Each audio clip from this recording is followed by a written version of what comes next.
Com a esposa viajando a trabalho, eu e as crianças decidimos fazer uma surpresa para ela, mas... Olá a todos. Aproveitem esses momentos de relaxamento enquanto assistem. Pai, a mamãe vai ficar quanto tempo no Rio de Janeiro? Irene, uma menina de 12 anos com os cabelos castanhos levemente ondulados, perguntou enquanto dobrava os guardanapos. 7 dias. Ela disse que precisa trabalhar com um parceiro importante. É coisa séria. Júlio respondeu, tentando manter a voz livre de qualquer desconfiança. Ele girou levemente a aliança no dedo anelar da mão esquerda, os olhos fixos no celular em cima da mesa, onde acabará de aparecer uma notificação de Cláudia: cheguei no hotel. Exausta. Não liga, tá? G9. Acho que a mamãe tá bem ocupada, Álvaro comentou, ainda com os olhos grudados no bolo de aniversário sobre a mesa. Mas ela vai ficar feliz se a gente levar o bolo pra ela, né, pai? Júlio deu uma risada baixa e assentiu com a cabeça. Exatamente. A mamãe vai se surpreender. Nós 3 vamos de surpresa, levar bolo, flores, gravar um vídeo pra ela. Um presente emocional maravilhoso. Ele olhou para os filhos, fingindo estar organizando o itinerário. Por dentro, o plano já estava todo pronto desde aquela tarde. Cláudia havia dito que viajaria a trabalho por uma semana, justamente no período em que os filhos estariam de folga da escola. Uma oportunidade rara para os 3 fazerem algo especial. Júlio havia reservado um quarto no mesmo hotel famoso no bairro Jardins, onde Cláudia disse que ficaria com o representante do parceiro comercial 3 andares abaixo do quarto dela. Mas pai, Irene hesitou, a mamãe não gosta muito de surpresas. Júlio parou por um segundo. Isso é verdade. Mas dessa vez é diferente. A gente não vai atrapalhar nada. É só dar uma passada rápida e ir embora. Gravar o vídeo, entregar o presente. E sair de fininho. Sem incomodar. Será que a mamãe vai sorrir? Álvaro inclinou a cabeça. Talvez ela até chore. Júlio sorriu, e completou o de emoção. A cozinha estava iluminada com a luz amarela do teto, as cadeiras de madeira rangiam levemente enquanto as crianças saíam da mesa para preparar as coisas para a viagem surpresa do dia seguinte. Júlio olhou o relógio. Quase 10 da noite. Pegou o celular, abriu o aplicativo de transporte e comprou as passagens de trem das 7 da manhã. Estavam programados para chegar ao hotel onde Cláudia estava hospedada por volta do meio-dia. No plano dele, não havia espaço para erros. Na cabeça dele, tudo fazia sentido. Ele amava a esposa. Cláudia era uma mulher inteligente, determinada, embora às vezes distante. Como diretora executiva da rede de alimentos naturais orgânicos do campo, ela vivia ocupada desde cedo até tarde da noite. Mas Júlio nunca reclamou. Chegou a recusar uma promoção para chefe de departamento em uma grande construtora para poder cuidar dos filhos e apoiar a carreira da esposa. Para ele, esse sacrifício era normal em uma família moderna. Pai, o bolo vai ficar na geladeira, tá? Amanhã eu carrego. Álvaro gritou da sala. Tá bom, lembra de cobrir direitinho para não derreter.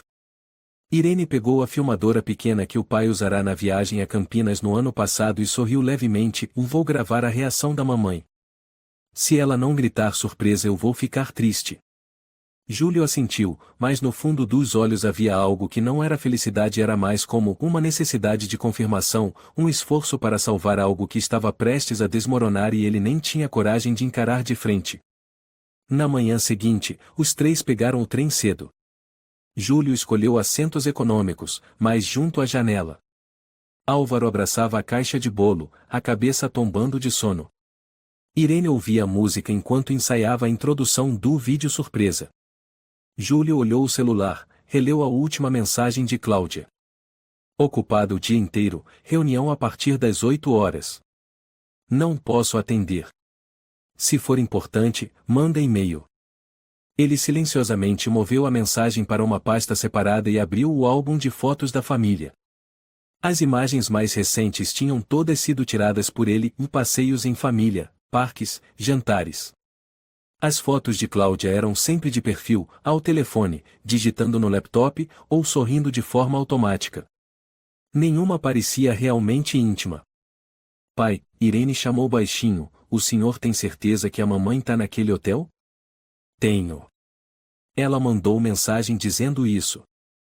8º andar, quarto 802. Júlio repetiu a informação. Ele já tinha verificado a reserva feita em nome da empresa de Cláudia. A gente vai poder entrar no quarto dela? Álvaro abriu os olhos, curioso. Não. A gente só vai bater na porta. Se a mamãe estiver lá, a gente entrega o bolo, as flores, grava o vídeo.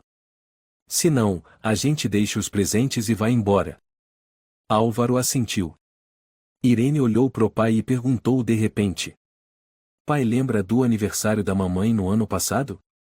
O senhor fez um vídeo de 15 minutos. Sim. A mamãe chorou, né? Não. Ela disse que incomodava um pouco. Júlio sorriu de leve, mas a garganta apertou. Ele olhou pela janela, onde os campos passavam rapidamente. E uma sensação sem nome começou a crescer dentro dele como se tudo estivesse escapando das mãos.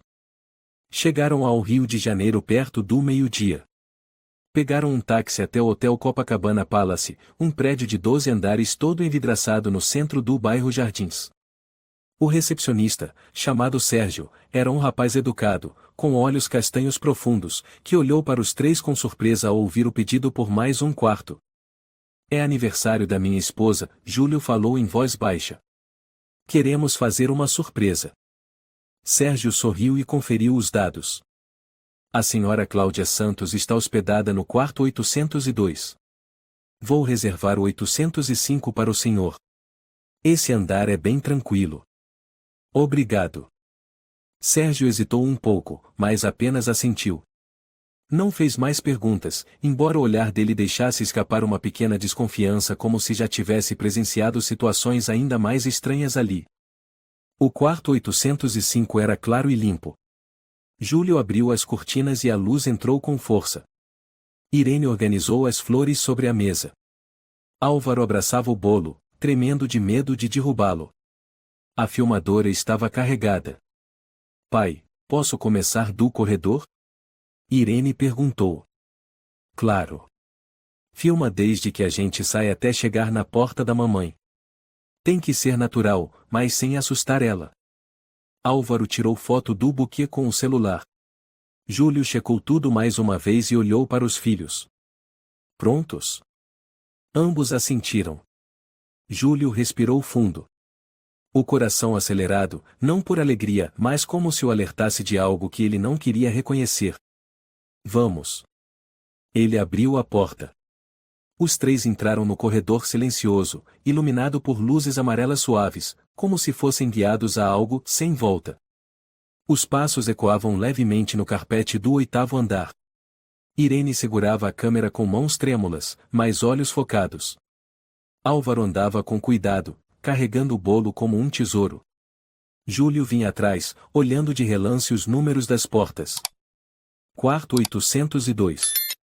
A porta estava entreaberta, uma luz fraca escapava pela fresta. Pai, Irene sussurrou, apontando a porta tá aberta. Júlio parou por um instante. Mil possibilidades surgiram em sua mente e Cláudia saiu apressada e esqueceu de trancar? Está com alguém? Um funcionário do hotel? Ele se abaixou e disse, deve estar dormindo. Vamos bater de leve. Pai, grava o vídeo. Irene entregou a câmera para ele. Se a mamãe me vir filmando, vai ficar com vergonha. Júlio assentiu. Ligou a câmera, ativou o modo silencioso. Apertou firme o aparelho. Respirou fundo, levantou a mão e bateu na porta. 3 batidas suaves. Nenhuma resposta. Júlio girou devagar a maçaneta. A porta se abriu por completo. As imagens surgiam como em câmera lenta, uma cena que ninguém queria ver até o fim. O quarto iluminado suavemente pela luz do abajur mostrava lençóis amassados na cama. Um par de sapatos masculinos, desconhecidos, jogados perto da janela. Um perfume estranho, forte, invadiu as narinas de Júlio. Na cama, Cláudia, sem a blusa. Deitada de lado, cabelos bagunçados, o braço enlaçado sobre os ombros de um homem desconhecido. Ambos dormiam profundamente. O lençol puxado revelava partes nuas dos corpos, escancaradamente íntimos. Um som preso na garganta escapou não de Júlio, mas de Irene. Mamãe. Cláudia se mexeu levemente, mas não acordou. O homem tinha cabelo escuro curto, ombros largos, corpo claramente não familiar. Nem se moveu. Quem é esse, pai? Por que a mamãe tá abraçando ele? Álvaro perguntou, confuso. Júlio apertou a filmadora com força. Não disse nada. Os olhos pareciam congelados, o olhar vazio, sem reação. Ele virou-se devagar, empurrando suavemente os filhos para fora daquele quarto. Sem gritos. Sem brigas. Sem palavras. Irene desviou o rosto, os olhos marejados, mas sem chorar. Abraçou Álvaro, endireitando a caixa do bolo que quase caiu das mãos trêmulas do irmão. Júlio fechou a porta com calma, olhou mais uma vez para o quarto 802. A câmera ainda gravava. Ninguém desligou. As imagens registradas pareciam lâminas dilacerando sua alma, não sangravam, mas devastavam. Sérgio, o recepcionista, olhou surpreso ao ver os três voltando ao saguão. Nós não vamos mais ficar, Júlio disse apressado. Aconteceu algo, senhor? Júlio balançou a cabeça. Só mudamos de planos. Sérgio assentiu e sinalizou para chamar um táxi. Irene baixou a cabeça, ainda abraçada à câmera.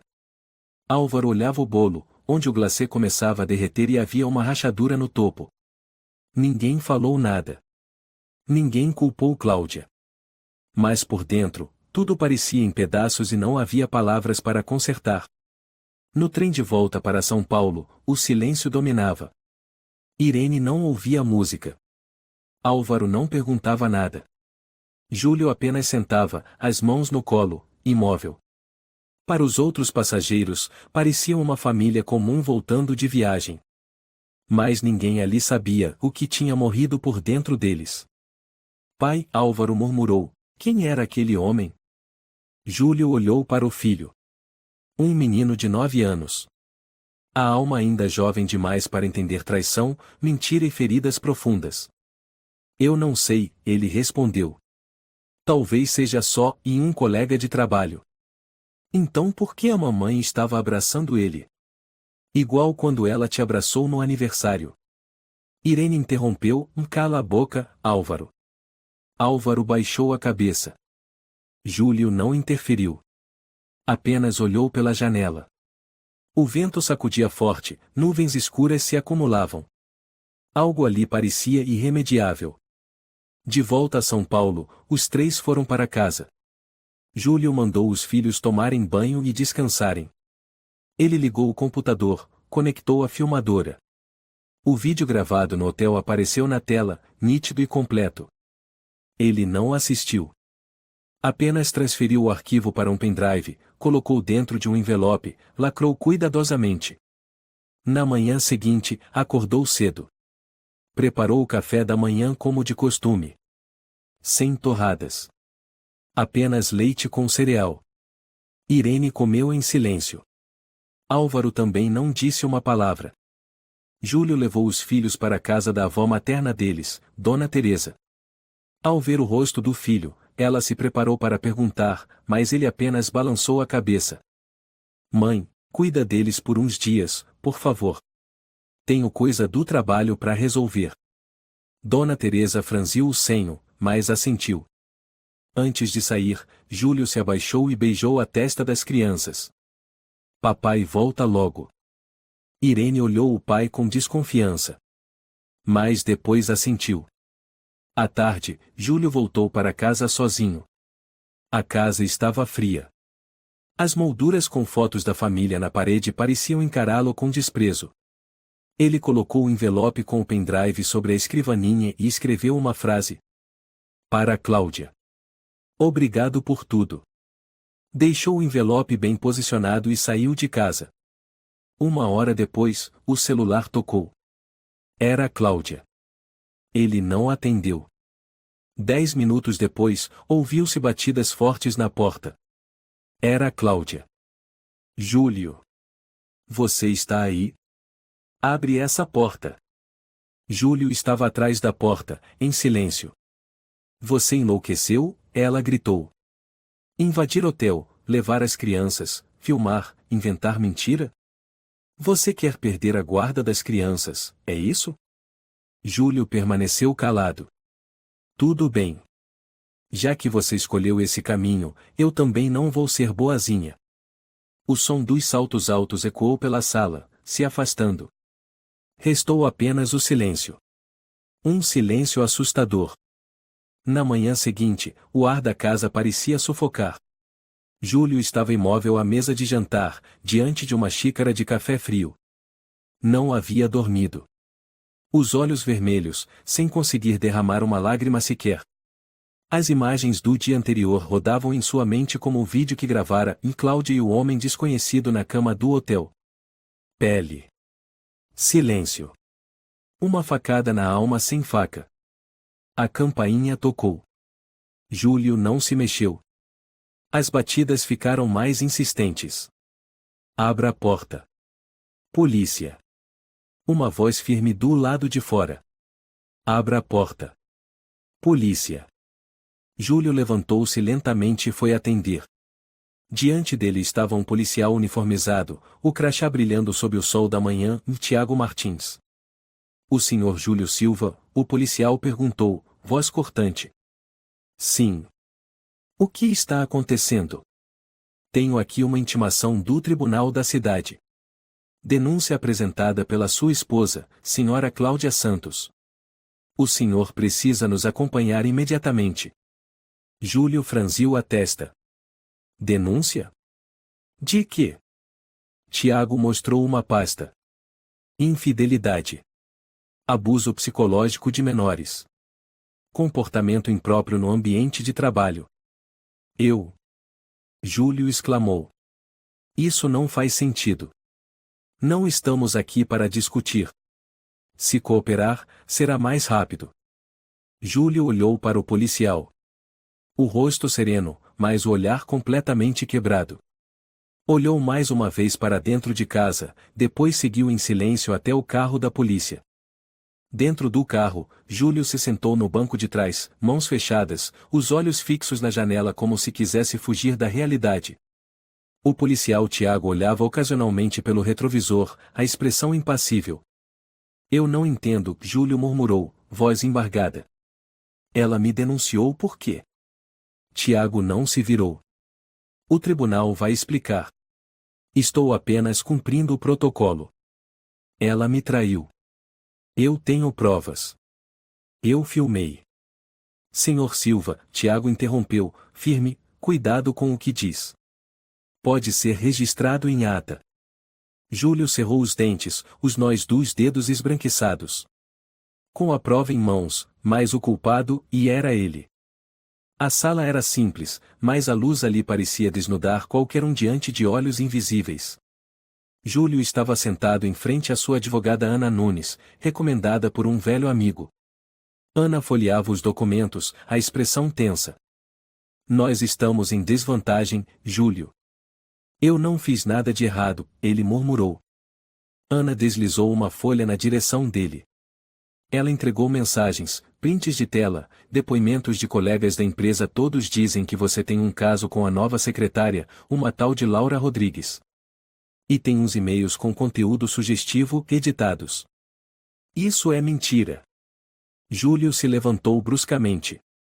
Eu nunca tive nada com a Natália. Ela nem trabalha lá há 2 meses. E eu nunca mandei essas mensagens. Ana suspirou.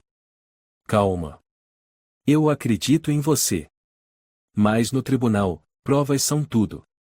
E o vídeo? Eu tenho a gravação da Cláudia com aquele homem.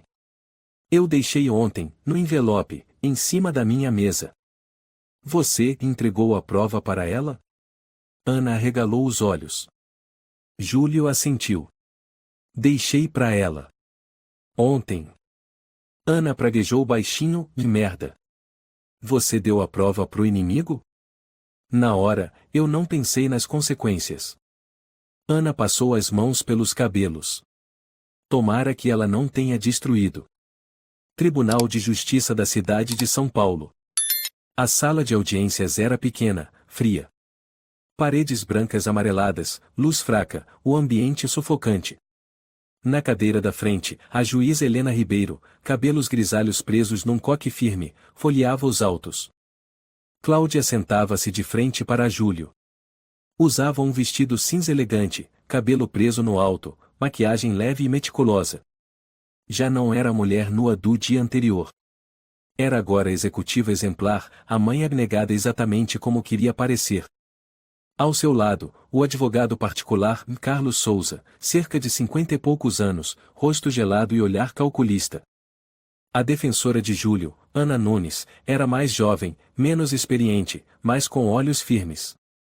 A juíza Ribeiro iniciou. O caso foi trazido à corte pela autora, senhora Cláudia Santos, contra o réu, senhor Júlio Silva, por suposta infidelidade, abuso psicológico de menores e conduta imprópria no ambiente de trabalho. Esta é uma audiência emergencial para decidir a guarda dos filhos durante o processo de investigação. Júlio engoliu em seco. Eu contesto. Tenho um vídeo. Tenho provas de que Cláudia é que... Silêncio. A juíza Ribeiro interrompeu. As provas serão analisadas no tempo adequado. Agora ouviremos a parte autora. Cláudia levantou-se, segurando um lenço. A voz tremia na medida certa para comover. Eu nunca imaginei que precisaria estar aqui. Mas pelos meus filhos, eu não tive escolha. Olhou para a juíza com olhos marejados, e passou por Júlio como se ele fosse um estranho. Há quase um ano, meu marido mantém um caso com sua secretária particular, Laura Rodrigues. Eu me calei.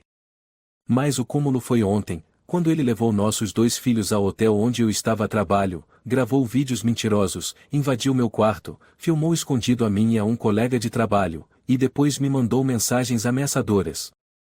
Júlio se levantou de um salto, e mentira. Foi você. Silêncio, senhor Silva. Ribeiro bateu o martelo.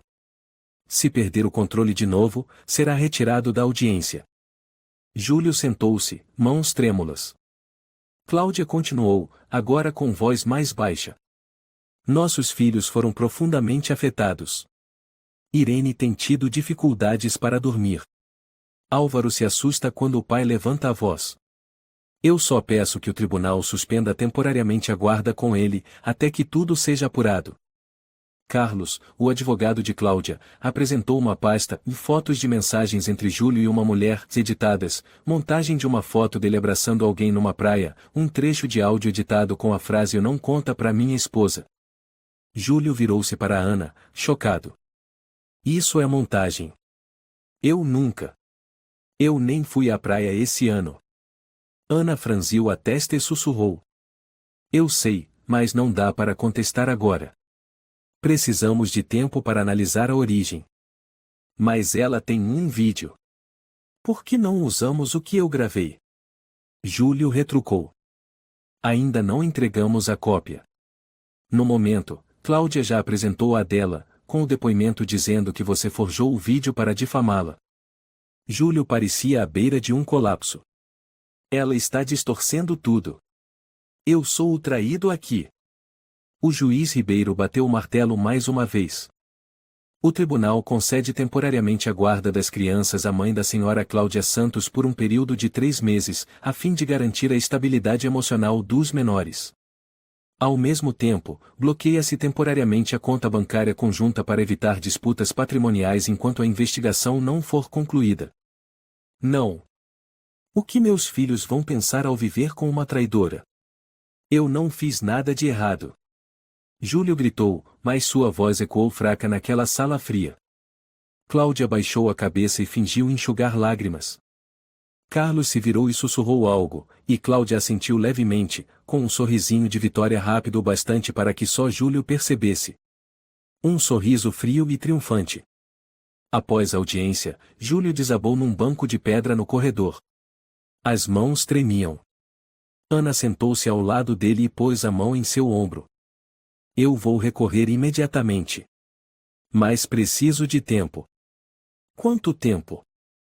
Pode levar semanas. Talvez mais. Temos que analisar as provas, verificar imagens falsas, revisar o conteúdo dos vídeos. Mas o quê? Júlio perguntou. Ana olhou diretamente nos olhos dele. Se ela tiver influência na mídia, então para o público você já perdeu. Júlio soltou uma risada amarga. Eu tenho provas. Eu tenho a verdade. E mesmo assim estou vivendo como um criminoso. O tribunal não julga sentimentos, Júlio. O tribunal julga documentos, datas e o bem-estar das crianças. Ele se levantou e olhou para o teto, como se tentasse evitar bater a cabeça na parede. Ele não entendia. Por que a traidora era tratada como vítima? Por que a sociedade acreditava mais em uma voz chorosa do que em um vídeo com a verdade? O telefone tocou. Era sua mãe, Dona Teresa. Irene não quer comer.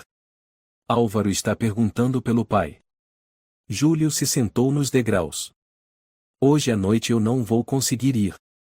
Só abraça eles por mim. Eu vou ficar bem. Dona Teresa hesitou. Cláudia ligou para mim. Disse que vem buscar as crianças amanhã para morar com ela.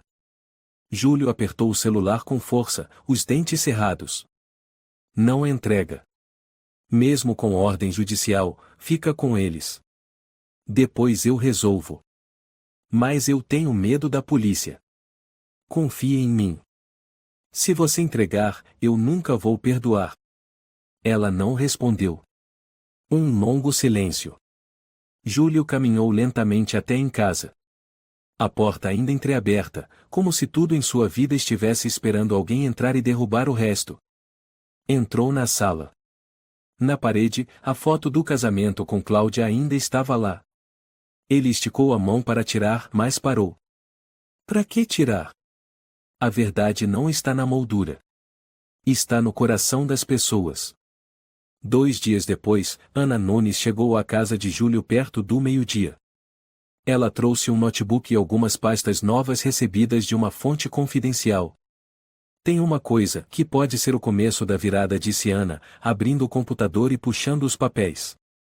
Júlio desabou no sofá, a barba mal feita, os olhos fundos.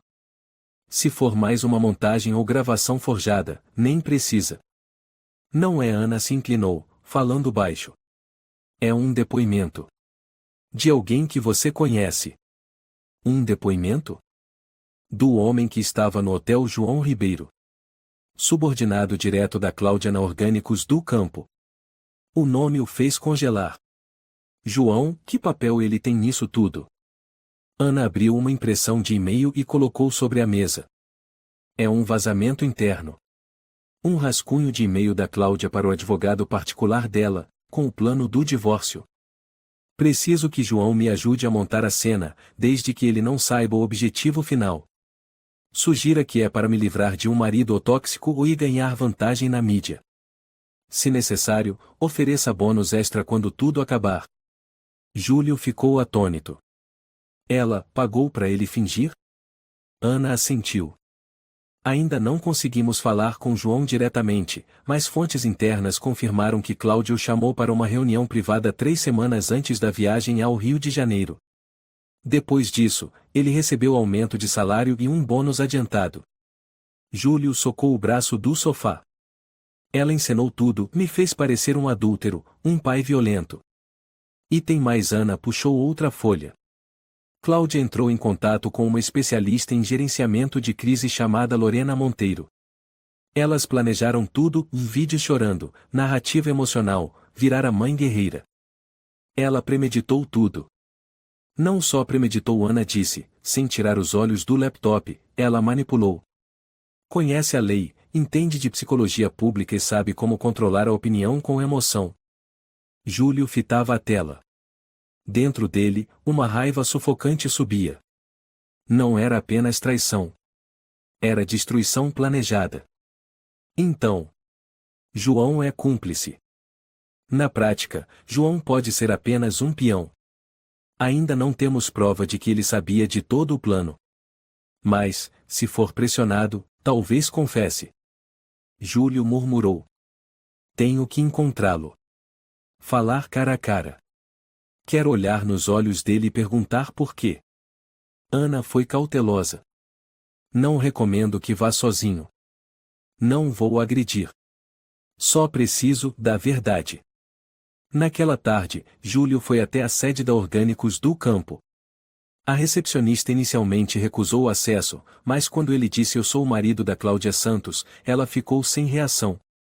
O senhor João está no 3º andar, sala de reunião auxiliar. Mas ninguém entra sem agendamento. Eu não preciso de horário.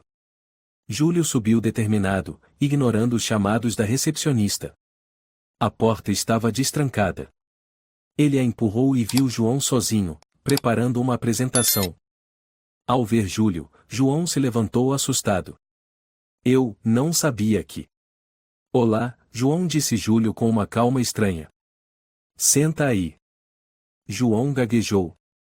Eu estou em reunião. Aqui só tem nós dois. Vamos conversar. Sobre o Rio de Janeiro. João ficou pálido. Eu só cumpri ordens. Ordens? Deitar com minha esposa, fingir que dormia enquanto eu chegava com nossos filhos? Isso é colaboração profissional? João mordeu os lábios. Eu não sabia que ia tão longe. Cláudia só pediu para criar uma situação que gerasse suspeita. Só isso. Eu não sabia que ela ia filmar, denunciar. Quanto ela te pagou? Não, muito. Um bônus. E prometeu me efetivar no ano seguinte. Eu precisava do emprego. Mando dinheiro para minha mãe, em Curitiba. Você sabe que perdi a guarda dos meus filhos. Que fui condenado pela sociedade, suspenso do trabalho, chamado de agressor. João abaixou a cabeça. Me desculpa. Eu não imaginava que isso tudo. Não. Não me peça desculpas. Fale tudo no tribunal. O quê? Fique do lado da verdade. Se ainda tiver um pingo de consciência. João balançou a cabeça, desesperado. Se eu fizer isso, perco o emprego. A Cláudia me manda embora. Ela também pode te colocar na cadeia. Por ser cúmplice em fabricação de provas. Mas se você testemunhar, eu peço clemência ao juiz por você. João ficou calado. O ar da sala era pesado. Me dá um tempo, ele disse enfim, voz baixa. Eu vou pensar. Naquela noite, Júlio voltou para casa e sentou-se em silêncio à mesa. Sua mãe disse. A Cláudia veio buscar as crianças. Tinha a ordem do juiz, eu não pude impedir. Júlio fechou os olhos. Não chorou. Mas seus ombros tremiam. A senhora viu o olhar deles? Os dois estavam tristes. Irene olhou para Cláudia como se fosse uma estranha. Álvaro perguntou, o papai errou em que para ficar sozinho? Júlio murmurou. Eu não vou deixar isso continuar. Na manhã seguinte, Ana ligou. O João acabou de vir ao meu escritório. Disse que vai depor, mas quer garantias legais. Júlio respondeu apenas. Faça tudo rápido. Eu não posso deixar meus filhos com ela por mais um dia sequer. 2 dias depois que João aceitou cooperar, Júlio percebeu que tinha perdido o controle. As redes sociais foram inundadas com fotos e textos sobre ele, mas não com a verdade. Num fórum famoso de pais, uma usuária chamada Meiforte84, ou depois descobriu-se que era a própria Cláudia, publicou um texto de quase 3 páginas. Eu não queria expor nada, mas ser mãe solo nunca foi fácil. Fui traída, ele teve um caso com a secretária no escritório, gritava com nossos filhos até fazê-los chorar toda noite. Quando decidi partir, ele nos aterrorizou emocionalmente. Só quero paz. Quem tem filhos vai me entender. O texto viralizou. Milhares de compartilhamentos. Comentários como: canalha. Você é forte, fica com seus filhos. Esses engenheiros acham que podem tudo, né? A primeira mensagem que Júlio recebeu foi de Luiz Barbosa, colega da faculdade e hoje engenheiro-chefe em Recife. Júlio, o que aconteceu? Eu vi a reportagem. Não consigo acreditar. Ele não teve tempo de responder. Outro e-mail chegou do setor de RH da empresa. Suspensão temporária do Sr. Júlio Silva a partir do dia 12/11, a fim de viabilizar investigação interna sobre conduta ética e impacto à imagem institucional. Júlio apertou com força o celular e tentou ligar para Marta Vieira, chefe do projeto em que ele trabalhava. O telefone chamou. A voz dela saiu contida. Júlio? Marta, você viu a notícia? Vi, mas não acreditei de imediato. Eu sei que você não é esse tipo de homem. Obrigado. Mas já fui suspenso. Pode ser só temporário. Eu vou falar com o diretor, pedir que esperem até a apuração final. A Cláudia armou tudo. Ela contratou gente para manipular fotos, editar vídeos. Estou reunindo provas. Mas, por quê? Pelos filhos? Não. Por reputação. Pela guarda das crianças. E por esse papel de vítima perfeita. Marta suspirou. Eu não consigo acreditar que ela seja esse tipo de pessoa. Você nunca viu ela ensaiando um sorriso na frente do espelho enquanto mentia. Naquela noite, Júlio recebeu uma ligação de um número desconhecido. Atendeu. Olá, sou Luna Moura, repórter da Globo News. Estou acompanhando o caso entre o senhor e sua esposa, ex-esposa, Cláudia Santos. Quero confirmar algumas informações antes da exibição do quadro O Mãe Guerreira. Júlio apertou o celular. Que programa? Temos uma entrevista marcada com Cláudia amanhã de manhã. Ela está bastante emocionada, contando sobre os anos de sofrimento. O senhor gostaria de comentar algo? Você sabe que ela inventou tudo, né? O senhor tem provas? Sim. Mas ainda não consegui apresentar, o processo está em análise judicial. Nesse caso, o público só conhece o lado dela. Se o senhor preferir não se manifestar, é seu direito. Mas eu sugeriria que se preparasse. A ligação terminou. Júlio ficou em silêncio no escuro. A casa estava vazia, sem risadas de crianças, sem jantar na mesa. Só havia notificações chegando como lâminas cortando todos os cantos da vida dele. Na manhã seguinte, como Luna dissera, o programa foi ao ar com Cláudia sentada no estúdio, usando um suéter branco, maquiagem leve, voz embargada. Eu já amei aquele homem. Muito, disse ela, com os olhos marejados. Mas quando alguém te trai, e faz seus filhos viverem com medo, eu soube que precisava reagir. Não por mim, mas por Irene e Álvaro. A apresentadora balançava a cabeça com empatia. E você perdoa ele? Cláudia sorriu levemente, baixou os olhos. Não guardo rancor. Só quero proteger meus filhos. O chat abaixo do vídeo foi inundado de corações e milhares de comentários de apoio. Homem canalha. Você é forte, fique com seus filhos. Esses engenheiros acham que podem tudo mesmo. Júlio desligou a TV e jogou o controle contra a parede. Entrou no escritório e ligou o laptop. Na caixa de entrada, dezenas de e-mails de desconhecidos. Eu achava que você era um engenheiro exemplar. Hoje tenho nojo. Saia da profissão, está manchando o nome da engenharia. Homem como você devia estar na cadeia. Ele se deslogou e deletou o próprio Facebook. Uma foto dele segurando Álvaro no parque havia sido recortada e transformada em meme. Bate na esposa e ainda sorri. Lixo. Quanto mais via, mais sentia que o mundo virava as costas numa velocidade aterrorizante. Naquela tarde, sua mãe, Dona Teresa, ligou com a voz trêmula. Filho, um grupo de pais veio aqui em casa.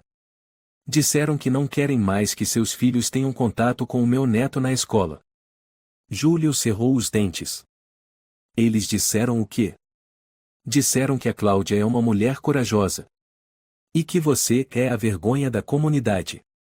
Ele desligou. Caiu sentado no chão. Uma vertigem o derrubou como um tsunami. Tudo saíra do controle. Naquela noite, Júlio bebeu metade de uma garrafa de uísque, coisa que não fazia desde o casamento com Cláudia, há 10 anos. A cabeça girava, o coração acelerado, não pela bebida, mas pela humilhação. Ele abriu o vídeo do hotel. Cláudia dormia. João deitado ao lado, ambos nus. Os 2 filhos à porta, sem entender nada. Júlio assistiu de novo. E de novo. Na terceira vez, ele levou o cursor até o ícone da lixeira. Pra quê? Murmurou. Esse sistema nem se importa com a verdade. Naquele instante, ele lembrou da noite em que conversou com Irene depois do hotel. Você ainda está acordada? Perguntou, com a voz rouca. Não consegui dormir, ela respondeu, sentando ao lado, olhando a tela. Eu lembro desse vídeo. Júlio se virou devagar. Filha, você acredita no papai? Irene assentiu, sem hesitação. Eu lembro que a mamãe mentiu antes de viajar. Mentiu o quê? No dia antes de ir pro Rio, ela me disse, se seu pai aparecer, finge que não viu nada. Eu não entendi na hora. Mas agora acho que ela planejou tudo. Júlio encarou a filha. Os olhos dela eram puros, mas havia neles uma firmeza estranha. Não era esperança. Era luz. A casa de Júlio se tornará um corpo sem alma. A luz das janelas não ultrapassava as cortinas fechadas há dias. A cozinha gelada. A mesa coberta de poeira fina. O relógio parou às 2h12 e ninguém se importou em trocar a pilha. Júlio estava no chão da sala, encostado no sofá, o celular apagado na mão. Já não sabia se havia passado 3 horas ali, ou 3 dias. A noção de tempo tinha se desfeito. Ele não chorava. Não gritava. Apenas, vazio. Ao lado dele, o pendrive com o vídeo do hotel. Ele havia conectado ao computador uma vez, depois deixou lá, como um guardião da dor. Em certo momento pensou em publicar tudo online, mas desistiu. Vai servir para quê? Ninguém acredita mais. A campainha tocou. Júlio não se mexeu. Logo em seguida, o barulho da chave. Era Dona Teresa, usando a cópia que sempre tivera desde quando Júlio era solteiro. Júlio? Ela chamou, preocupada. Você está aí? Aqui respondeu, sem levantar a cabeça. Ela entrou e viu a cena. O filho que antes era firme em meio aos arranha-céus, agora encolhido no chão, olhar perdido. Comeu alguma coisa? Júlio balançou a cabeça. Trouxe sopa. Come um pouco, depois toma um banho. Você tá um trapo. Ele continuou imóvel. Ela sentou ao lado, mão sobre o ombro dele. Ontem falei com a Ana. Ela está preparando a documentação. O João assinou oficialmente o termo de testemunha. É tarde demais, mãe. Não. Ainda dá tempo. Acredite. Júlio virou-se, os olhos secos. Acreditar em quê? Que o sistema vai acordar e ver que errou. Que a sociedade vai se desculpar por me apedrejar por um mês. Ou que meus filhos vão parar de me olhar como criminoso. Não. Acreditar que você ainda é pai deles. E isso pode ser restaurado. Ele riu de forma amarga. Eu perdi tudo. Trabalho, honra, filhos, até a vontade de viver. Você ainda tem Irene. Álvaro. E tem a mim. Júlio não respondeu. Mas seus olhos vacilaram. Naquela noite, ele ficou sozinho no escritório. A tela congelada em Cláudia e João na cama. Ninguém queria ver isso. Mas ele não conseguia desviar. Cada visualização, uma tortura. O celular vibrou. Mensagem de Ana Nunes. Notícia urgente. Cláudia deu outra entrevista, agora sugerindo que você tem problemas psicológicos. Solicitei medida protetiva urgente para impedir que ela tente cortar o vínculo paterno. Amanhã entraremos com o pedido. Aguente firme. Ele largou o telefone. O sufoco voltou. Ela não ia parar. Nunca pararia, até apagá-lo por completo da vida dos filhos. Madrugada. Júlio se levantou em silêncio. Foi ao quarto. No armário, uma pasta com desenhos de Álvaro, um poema da Irene na terceira série, fotos da família em Salvador. Cada item, um pedaço do que ele um dia chamou de felicidade. Pegou uma folha em branco. Escreveu. Se alguém ler isso, por favor entenda, eu nunca quis machucar ninguém. Só não aguento mais. Estou exausto de ser transformado num monstro que não sou. Amo meus filhos. Nunca bati na minha esposa. Nunca a traí. Só amei da forma errada.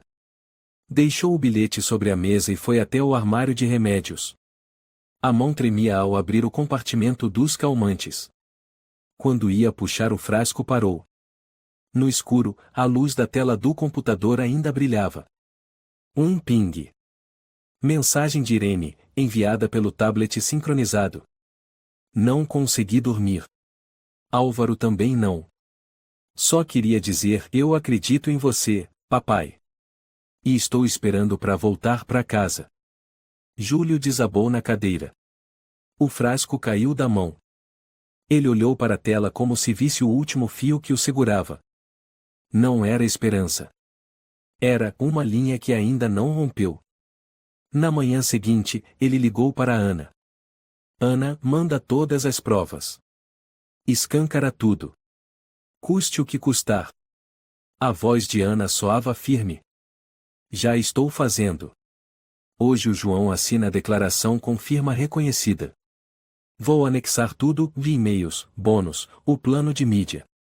Até o áudio da Cláudia falando com a assessora de imprensa, dizendo, tem que me fazer parecer uma viúva o máximo possível. Júlio assentiu, a voz mais grave. Desta vez, não vou ceder mais. Você está pronto?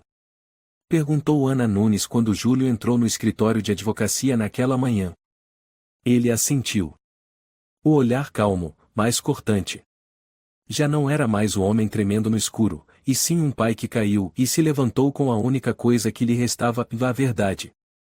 Enviei todos os documentos ao tribunal hoje cedo, disse Ana, entregando a ele uma cópia do dossiê. Inclui a declaração autenticada de João Ribeiro, o áudio da reunião interna em que Cláudia menciona a encenação do ocaso do hotel e os e-mails com o plano de mídia falsa. E o vídeo do hotel? Perguntou Júlio. Anexado em um drive seguro, enviado diretamente à juíza Ribeiro.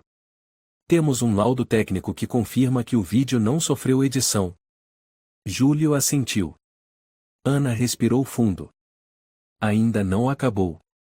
Também solicitei a convocação de Cláudia para um confronto direto. O tribunal aceitou. Sessão emergencial marcada para amanhã de manhã. Ela já sabe? Com certeza. A imprensa já começou a farejar. Alguns repórteres da Folha de São Paulo ligaram pedindo comentários, mas me recusei a responder. Júlio ficou em silêncio. Depois de um momento, disse baixinho. Desta vez eu vou olhar nos olhos dela. Naquela noite, Ana ligou para Júlio. João me enviou uma mensagem que ele recuperou de um celular antigo. Isso pode acabar com a Cláudia. Manda para mim. Pouco depois, o celular de Júlio vibrou. Na tela, uma captura de conversa entre Cláudia e João. Cláudia, deixa a porta aberta. Vou deixar o ar-condicionado bem forte para ele achar que o hotel esqueceu de trancar. Você só precisa fingir que está dormindo. João, se os filhos dele verem. Cláudia, melhor ainda. Impacto psicológico. As crianças vão confirmar. João, se ele filmar. Cláudia, vou dizer que é montagem. Depois espalho mensagens falsas. Fica tranquilo. Eu controlo a opinião pública. Júlio leu, os olhos avermelhados não mais de dor, mas de lucidez total. Salva isso. Amanhã vamos expor tudo. Manhã seguinte. Tribunal da cidade. A sala de audiências estava mais cheia do que antes. Havia até repórteres no fundo, mesmo sem permissão para filmar. Cláudia chegou primeiro, ainda com seu vestido social impecável, olhar frio mas, desta vez, levemente inquieta. Júlio entrou em seguida. Não olhou para Cláudia. Olhou direto para o banco da juíza. A juíza Helena Ribeiro também estava presente agora com um olhar mais atento do que na primeira audiência. Ana abriu a pasta e declarou: Excelência, hoje apresentamos novas provas documentais que mostram que a requerente, senhora Cláudia Santos, arquitetou propositalmente uma situação falsa com o objetivo de incriminar o requerido, senhor Júlio Silva, visando obter a guarda exclusiva dos filhos e manipular a opinião pública. A juíza Ribeiro franziu a testa. Doutora Nunes, a senhora tem provas concretas? Ana assentiu. Com sua permissão, apresentarei imagens. Ela ligou o telão. O vídeo do hotel apareceu, Cláudia e João deitados na cama, luz fraca, porta escancarada. Em seguida, a voz de Irene sussurrando: Papai, mamãe. Depois veio o áudio da ligação entre Cláudia e a consultora de mídia. Cláudia, não quero que ele vá preso. Quero que a internet o destrua. Quero parecer a mãe solo sofrida. A juíza Ribeiro refletiu em silêncio. Reconheço essa voz. Senhora Santos, deseja comentar? Cláudia permaneceu calada. Ana prosseguiu. Além disso, temos a declaração autenticada do Sr. João Ribeiro, confirmando que toda a cena no hotel foi encenada sob instruções da Sra. Santos. Cláudia então franziu a testa e retrucou, irritada. Mentira. João é um funcionário frustrado querendo me prejudicar. Ribeiro respondeu friamente. A senhora poderá se manifestar depois. Onde está o advogado Souza? Cláudia não respondeu. Júlio, que até então não havia dito nada, levantou-se. A voz firme. Um dia pensei que fosse fraco por não reagir. Mas hoje entendo. Eu não queria que meus filhos crescessem lembrando do pai gritando com a mãe num tribunal. A juíza Ribeiro o encarou por alguns segundos, depois assentiu levemente. Senhora Santos, diante das novas evidências, o tribunal revoga as decisões anteriores. A guarda provisória dos filhos será devolvida ao Sr. Silva. Iniciamos também investigação criminal contra a senhora Cláudia Santos pelos crimes de calúnia, falsificação de provas e manipulação emocional de menores. Cláudia se levantou num pulo. Não. Eu sou a vítima. Vocês estão cometendo um erro. Ribeiro foi direta. A senhora pode recorrer. Mas a partir de agora, está proibida de se aproximar das crianças por um período de 12 meses. Júlio sentou-se. Respirou fundo.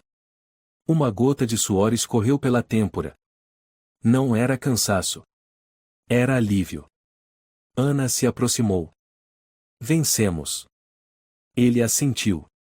Mas, no fundo, sabia que não era vitória nem derrota. Era a verdade finalmente ouvida. No caminho de volta, Júlio recebeu uma mensagem da mãe. Irene e Álvaro estão te esperando. Fiz aquele peixe cozido que vocês adoram. Ele respondeu. Tô chegando, mãe. Momentos depois, outra mensagem de Ana. A imprensa começou a mudar de lado. Luna Moura ligou de novo, perguntando se pode te entrevistar. Disseram que você virou um símbolo de resistência contra os julgamentos injustos da sociedade. Júlio sorriu de leve. Pela primeira vez em meses, um sorriso verdadeiro. Naquela tarde, Júlio entrou na casa da mãe, onde seus filhos ficaram durante toda a tempestade. A porta se abriu. A luz do entardecer atravessava a janela e iluminava os rostos de Irene e Álvaro, sentados à mesa esperando o pai. Os dois o viram. Silêncio por um segundo. Então Álvaro gritou. Papai! E correu para abraçá-lo. Irene se levantou, foi mais devagar, mas ao chegar perto, não segurou as lágrimas. Abraçou o pai e sussurrou. Eu falei. Eu sabia que você não fez nada de errado. Júlio se abaixou e abraçou os dois. Dona Teresa, ao lado, olhos marejados, sorriu. Preparei o peixe. Hoje vocês três vão ter que comer tudo. Nada de sobra. Combinado, respondeu Júlio, com a voz embargada. Hoje é o dia em que nossa casa renasce. À noite, os três estavam reunidos à mesa. A luz amarela acolhedora preenchia a sala de jantar. Irene contava histórias da escola. Álvaro, empolgado, falava sobre querer fazer um piquenique como nos velhos tempos. Júlio ouvia tudo, sorrindo. Sem precisar dizer muito. Apenas estando ali. Em paz, de verdade. Mais tarde, quando as crianças dormiam, Júlio foi à varanda e ligou para Ana Nunes. Quero te agradecer, disse ele. Ana riu. Não precisa. Só fiz meu trabalho. Mas... Júlio. O que foi? Você foi o primeiro cliente que me fez voltar a acreditar na advocacia. Mas eu fui um pai miserável, xingado pelo país inteiro por um mês.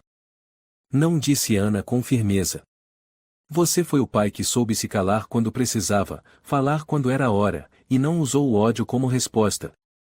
Teve um momento em que eu pensei em virar um monstro. Mas você não virou. É por isso que você venceu. Júlio não respondeu. Mas no fundo do peito, pela primeira vez em muitos meses, surgiu um sentimento estranho, paz. 3 dias depois, um programa especial de TV foi ao ar com o título A Verdade por Trás da Cortina Midiática. Dessa vez, quem estava diante das câmeras não era Cláudia. Era Júlio. A apresentadora Luna Moura iniciou. Depois de toda a polêmica, hoje o homem que foi chamado de um traidor e agressor foi completamente inocentado. Boa noite, senhor Júlio Silva. Boa noite, Luna, respondeu Júlio, com uma expressão serena. Quero começar com uma pergunta: por que o senhor não reagiu com mais firmeza desde o início? Eu achava que, se falasse muito cedo, iam dizer que eu estava me justificando. Então fiquei em silêncio. Mas, no fim, foi justamente esse silêncio que distorceram. Agora que toda a verdade veio à tona, o senhor sente ódio de quem destruiu sua vida? Júlio ficou em silêncio por alguns segundos, depois respondeu. Eu não busco vingança. Só quero viver com verdade e ser um exemplo para meus filhos. Aquela frase, simples, foi direto ao coração dos espectadores. Luna assentiu. Obrigada por ter a coragem de viver com integridade. A entrevista foi compartilhada milhares de vezes. Diversos portais de notícia repercutiram a frase de Júlio como símbolo de paciência e retidão. Eu não busco vingança. Só quero viver com verdade e ser um exemplo para meus filhos.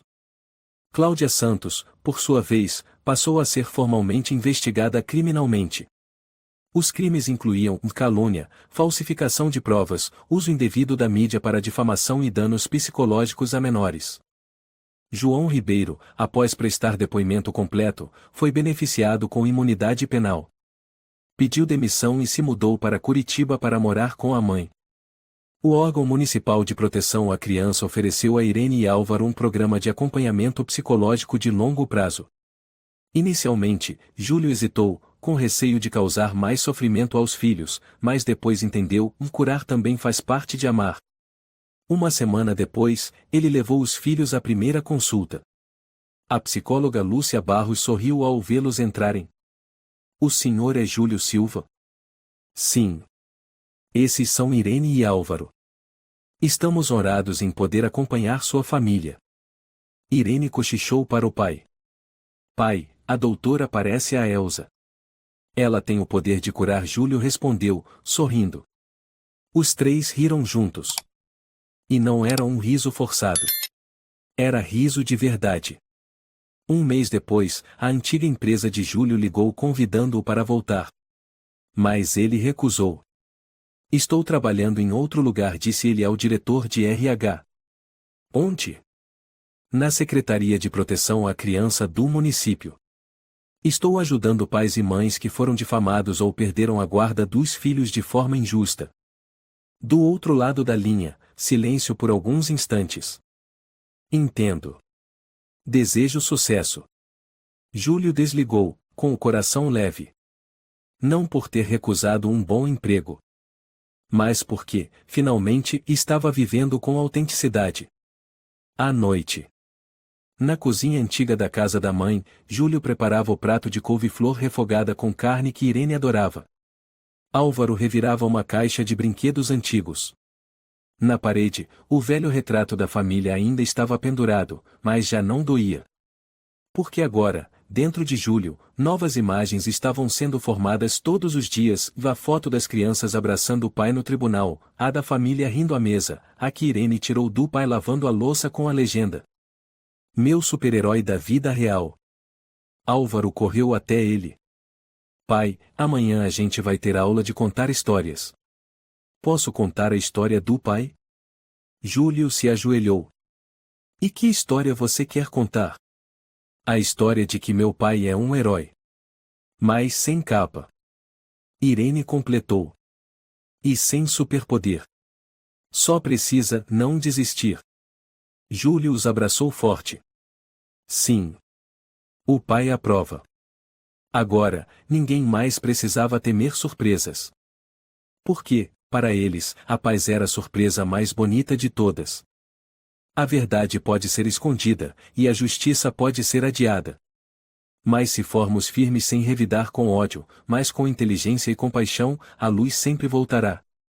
Júlio é a prova de que um pai comum pode se tornar um herói ao lutar pelos filhos e pelo que é justo. Mesmo caluniado, humilhado e perdendo quase tudo, ele não se deixou dominar pelo rancor. Sua história nos lembra: nunca abandone a verdade, ela é o alicerce da confiança.